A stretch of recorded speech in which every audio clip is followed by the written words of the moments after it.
Update ले लेते हैं हमारे UP state head Raghavendra Pratap Singh हमारे साथ जुड़ गए, सीधा उन्हीं का रुख करते हैं। राघवेंद्र, क्या कुछ जानकारी सीएम योगी आदित्यनाथ का ये जो स्पष्ट निर्देश सामने आया है, क्या कुछ संकेत दे रहा है, क्या संदेश पूरा? उन्हें 2-4 दिन से प्रदेश में जिस तरह से एक दूसरे पे आरोप प्रत्यारोप लग रहे थे महापुरुषों को लेकर या एक दूसरे को धर्म को लेकर, ऐसे में मुख्यमंत्री योगी आदित्यनाथ ने एक बैठक की। ये अहम बैठक पुलिस विभाग के आला अधिकारी जिसमें DGP Prashant Kumar, ADG law and order Amitabh Yash, अपर मुख्य सचिव गृह, प्रमुख सचिव मुख्यमंत्री, इन सबके साथ बैठ करके एक बैठक ली गई, जिसमें मुख्यमंत्री योगी आदित्यनाथ ने निर्देश दिया कि किसी भी महापुरुष को या किसी भी धर्म के ऊपर इस तरह की अभद्र अशोभनीय टिप्पणी नहीं करनी चाहिए, सबको इससे बचना चाहिए। और इसके साथ साथ सीएम योगी आदित्यनाथ ने यह भी निर्देश जारी किए कि अगर किसी के ऊपर कोई टिप्पणी होती है, उस टिप्पणी की आड़ में अगर कोई अराजकता करना चाहेगा, प्रदेश की कानून व्यवस्था को अपने हाथ में लेना चाहेगा, तो उसके ऊपर हमारी सरकार, उत्तर प्रदेश पुलिस, जिला प्रशासन उनके साथ कठोरता से दंडोत व्यवहार करेगी और उनको दंडित करने का काम किया जाएगा। कानून को हाथ में लेने का अधिकार किसी को नहीं दिया जाएगा। सबको एक दूसरे के धर्म के बारे में, महापुरुषों के बारे में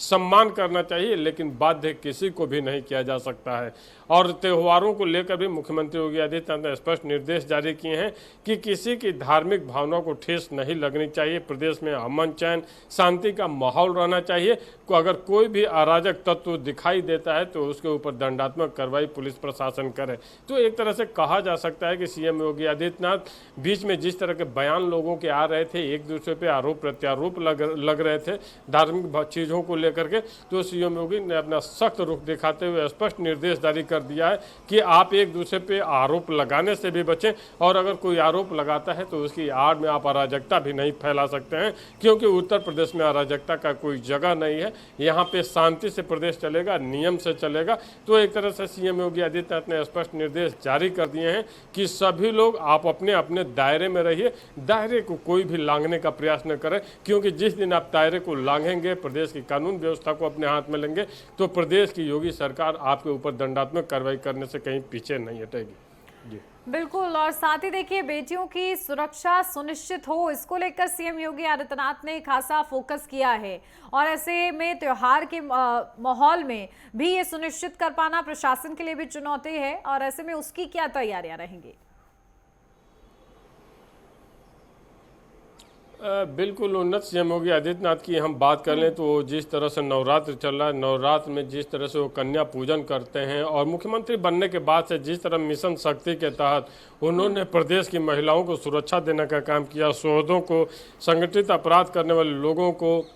जिस तरह से नियंत्रित काम करने का काम किया, उसी की देन है कि प्रदेश में महिलाओं में हर तरह के अपराध में, चाहे छेड़खानी की बात कर लें, बलात्कार की बात कर लें, या जो भी हिंसक वारदात महिलाओं के साथ होती थी, उनमें काफ़ी हद तक योगी सरकार कंट्रोल करने में, नियंत्रण करने में सफल रही है। और इस बार भी मिशन शक्ति का एक पखवाड़ा इस समय प्रदेश में चल रहा है। और मुख्यमंत्री योगीनाथ बार बार अपने संबोधनों भी कहते हैं कि अगर हमारी बहू बेटियों को अगर कोई छेड़खानी करेगा बेटियों के साथ, तो अगले चौराहे पे यमराज उसका इंतजार करते हुए दिखाई देंगे। तो एक तरह से सीएम योगी आदित्यनाथ स्पष्ट अपने रैलियों में भी कहते हैं, अपने संबोधनों में भी कहते हैं कि महिला सुरक्षा को लेकर हम कोई समझौता नहीं करने वाले हैं। और इस बार की बैठक में भी सीएम योगी आदित्यनाथ ने यही निर्देश जारी किए हैं कि अगर बहन बेटियों को, प्रदेश की बहन बेटियों के ऊपर कोई हाथ उठाता है, कोई नज़र उठाता है, तो आप उसे दंडित करिए और उसको माकूल जवाब दे दीजिए, ताकि आगे इस तरह की घटना देखने को न मिले। तो महिला सुरक्षा को लेकर सीएम योगी आदित्यनाथ 2017 से ही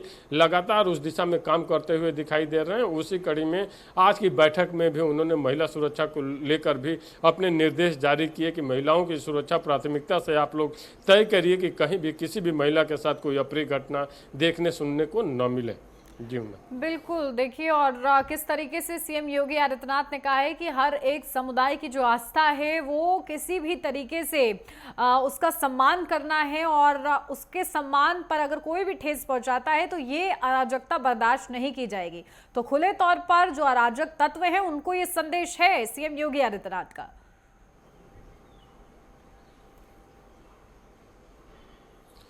बिल्कुल, सीएम योगी आदित्यनाथ के बार बार यही कहते हैं। हालांकि जब से वो मुख्यमंत्री बने हैं उनकी मंशा एकदम स्पष्ट क्लियर है कि प्रदेश में अराजकता का कोई स्थान नहीं है, प्रदेश में अपराध का कोई स्थान नहीं है, प्रदेश को कानून को लेने में अपने आप का कोई स्थान नहीं है। तो एक तरह से अपराध मुक्त प्रदेश करने की तरफ उनका बार बार कहना है कि हम प्रदेश को उत्तम प्रदेश बनाना चाहते हैं, प्रदेश को स्वच्छ प्रदेश बनाना चाहते हैं, प्रदेश को स्वस्थ प्रदेश बनाना चाहते हैं। तो उनकी मंशा स्पष्ट है कि यहाँ पे सबकी सुरक्षा, अगर बहन बेटियों की सुरक्षा, व्यापारियों की सुरक्षा, नौकरी पेशा लोगों की समस्या, आम जनता की सुरक्षा, उनको सुरक्षा देते हुए प्रदेश की अर्थव्यवस्था को कैसे आगे बढ़ाया जाए, इस पे उनका फोकस रहता है। और इसी दिशा में उन्होंने त्योहारों को लेकर भी, चूंकि नवरात्र का व्रत चल रहा है, दशहरा आएगा, दीपावली आएगा, तमाम ये फेस्टिवल वाले ही महीने हो जाते हैं, 1-2 महीने, तो उसको लेकर उन्होंने स्पष्ट निर्देश जारी किए हैं कि सुरक्षा को लेकर कोई समझौता नहीं, कि एक दूसरे के धार्मिक भावनाओं पे ठेस पहुंचाने का कोई जगह नहीं, और अगर कहीं ठेस पहुंचती है तो उसकी आड़ में अराजकता फैलाने का भी कोई जगह नहीं। तो एक तरह से प्रदेश में अमन शांति बनी रहे, सभी लोग सुरक्षित रहें, इसको लेकर सीएम योगी आदित्यनाथ की यह बैठक बेहद अहम थी, जिसको लेकर उन्होंने स्पष्ट निर्देश भी जारी किए कि सबकी सुरक्षा को आप लोग कंठस्थ करिए कि कहीं से भी किसी को कोई दिक्कत न आने पाए।